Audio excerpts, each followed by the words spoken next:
Saturday's game in Gainesville isn't a top 25 matchup, but it sure does feel like it. Number 19 Miami takes on Florida in one of the most highly anticipated matchups of week one. Maybe more anticipated than some of those actual top 25 matchups. And as if being a in-state rivalry game wasn't enough, the stakes are even higher due to the fact that both of these programs, specifically both of these coaches, are in desperate need of a week one win and desperate need of a big season. So, who will survive the heat on Saturday? That's what we're going to answer today. So welcome back to the Gridiron Expert, guys. So glad you could join us today. As always, please continue to like, comment, subscribe, share our videos, and check out everything down in the description below. That includes our expert picks, some of the best college football and NFL spread picks in the entire country for one of the lowest prices in the entire country, giving you all of our picks for one low-time fee, a full year-long subscription. We're beating out over 80% of the national handicappers and have done so each of the last 6 years. So if you want to win big with us week after week after week, with some of the best customer service in the entire country, with the best guaranteed winnings in the entire country, this is the place for you. Go check it out. The link down in the description below over on thegridironexpert.com. Sign up before the season officially gets going. Sign up before Thursday when the games really get going. We want you to take advantage of that. We want you to become a member of our GE Nation. So let's dive into this game, guys. I am ecstatic for Miami and Florida. I really, really am. Both teams that are big name brands in the world of college football, but as of late have not lived up to their reputation. Last year, both teams had relatively high expectations and both fell short once again. Miami going just 7-6, or 6-2 at one point and faltered down the stretch. Florida missing out on the postseason entirely, 5-7, losing their final 5 games after a 5-2 start. We talked about the stakes of this game, not just because of bragging rights being an in-state rivalry game, but because of the coaches. Both of these coaches have not fared well at their respective schools. Mario Cristobal at Miami is just 12-13. Billy Napier at Florida is just 11-14, back-to-back losing seasons. And we know neither of those marks for either of those coaches are acceptable for the Canes or the Gators. They've got to win. These teams expect championships. They expect playoff appearances. They expect at least very good winning seasons. Neither of those coaches have delivered that for these programs. So the pressure is on. The winner of this game obviously gets a much-needed win, but regardless, this game feels like it's going to set the tone for both of these programs, whether it's for better or for worse. So you dive into it a little bit deeper. We'll start on the offensive side of the ball. We'll start with Miami. There's a lot of excitement surrounding the U's, a lot of excitement surrounding the Canes, mostly because of their quarterback. Cam Ward transferring in from Washington State is one of the biggest pickups in the transfer portal for any team all offseason long. Ward threw for over 6,900 yards and 48 touchdowns during his time at Washington State. He's got a great arm. He's insanely accurate. It was a massive pickup for a Miami team that desperately needed some leadership at the position. Tyler Van Dyke had a good arm too, but was a turnover machine. So Cam Ward was a massive pickup. Then they added Damian Martinez, the transfer running back from Oregon State, who rushed for over 2,100 yards in just 2 years with the Beavers. They also returned their top 2 pass catchers and 1,000-yard receiver Xavier Restrepo, and also bringing back Jacoby George. They have 121 combined starts back on the offensive line, a unit overall that averaged over 30 points per game and over 430 yards per game last year, and just got better. Those stats last year were not bad. But those stats this year are going to be better with Ward, Martinez, that receiver core, and the protection they're going to have up front. Miami's got all the pieces to have one of the best offenses in the ACC. Maybe some would say one of the best offenses in the country. There's no doubt about that. For Florida, they don't have a bad offense either. Florida's getting a bad rap this offseason during the preseason because everybody's talking about how bad they're going to be because of their schedule. Florida, to me, is not necessarily a bad team. Their schedule is just so brutal, facing 11 Power 4 teams of the 12 games that they play.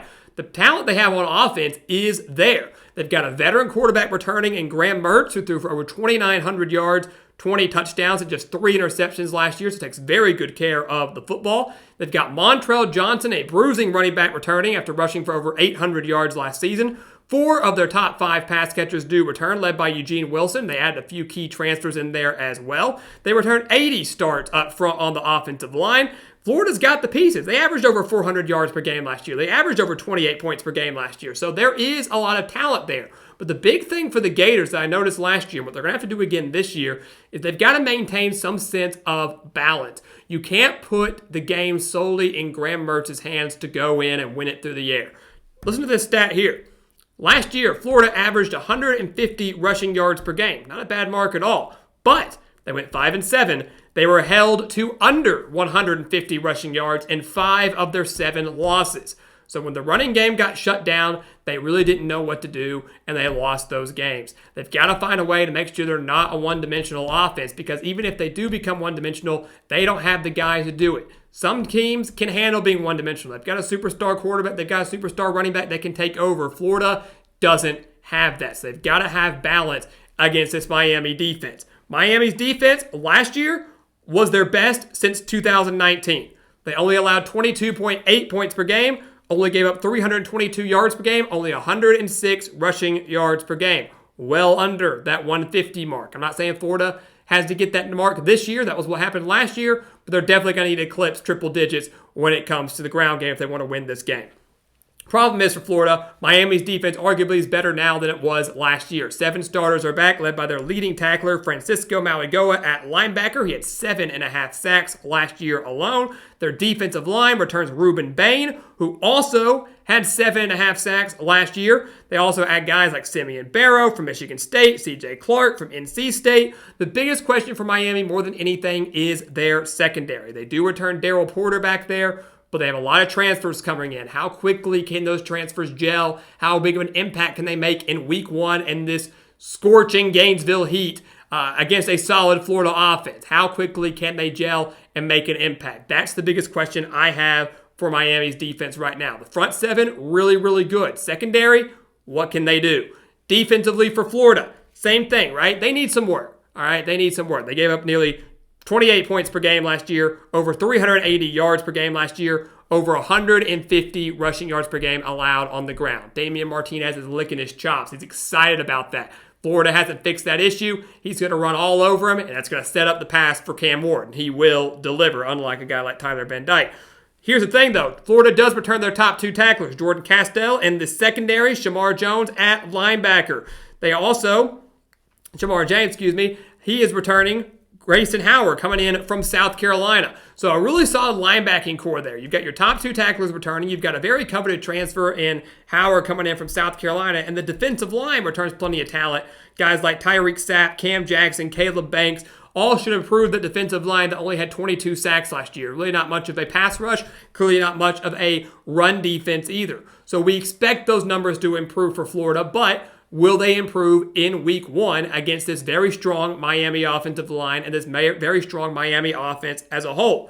Ultimately, these two teams, I think, are very similar. Both have a pretty strong front 7. Florida is like Miami in the sense their secondary does bring in a lot of transfers. How quickly can they gel together, and how quickly will they fare against Cam Ward, who I will say does own the advantage over Graham Mertz. Cam Ward is the better quarterback than that of Graham Mertz, and Cam Ward does have better weapons at his disposal in this game than Graham Mertz does with the Gators. So ultimately, guys, what's going to happen? We have broken it down, offense, defense, the pressure that is on for both of these teams. What will happen Saturday afternoon in Gainesville? One of my top games of the week. And if things pan out the way we all think it could, maybe one of the top games already of the year, if it lives up to expectations. Ultimately, here's the thing. I think this game is going to be very, very close. And the Swamp is not an easy place to play. We know that. I expect plenty of Miami fans there, no doubt about that. But I do believe that the Miami Hurricanes will win this game. Miami, to me, has the better team on both sides of the ball. They own the offensive advantage in my eyes. They own the quarterback edge. They own the running back edge. They own the receiving edge. They own the offensive line edge. Defensively, I love what they've got in their front 7. A little bit more so than that of Florida from what we saw last year. Again, how quickly can the Gators fix that issue? Miami's got the better team from top to bottom. The only thing they don't have is home field advantage. They're going to have plenty of their guys there. It's an in-state rivalry game. It's going to be close. It's going to be tight. It's going to be hot. It's going to be hot. A hot game weather-wise, which is so fitting for a game between two coaches that I do believe are on the hot seat. It is a perfect Perfect setup. You could not draw this up any better. But ultimately, it's Mario Cristobal that comes through, gets a much-needed win for the U. They take care of business, and Billy Napier's Gators are once again searching for answers and scrambling a little bit, starting the year 0-1, and the schedule not going to get any easier after this. So guys, as always, thank you so much for watching us here at the Gridiron Expert on YouTube. Make sure to continue to like, comment, subscribe, share our videos, and of course, check out everything down in the description below. That includes our website, thegridironexpert.com, home of those exclusive expert picks. Do not miss out on those. Some of the best spread picks in the entire country for one of the lowest prices in the entire country. We want you to take advantage of them, especially before the season starts, for get the spread pick on games like this and all the other college football games we're going to be talking about. Go sign up for those today over on thegridironexpert.com, down in the description below. Become a member of our GE Nation. And once again, as always, thank you so much for watching, and we'll see you next time right here on The Gridiron Expert.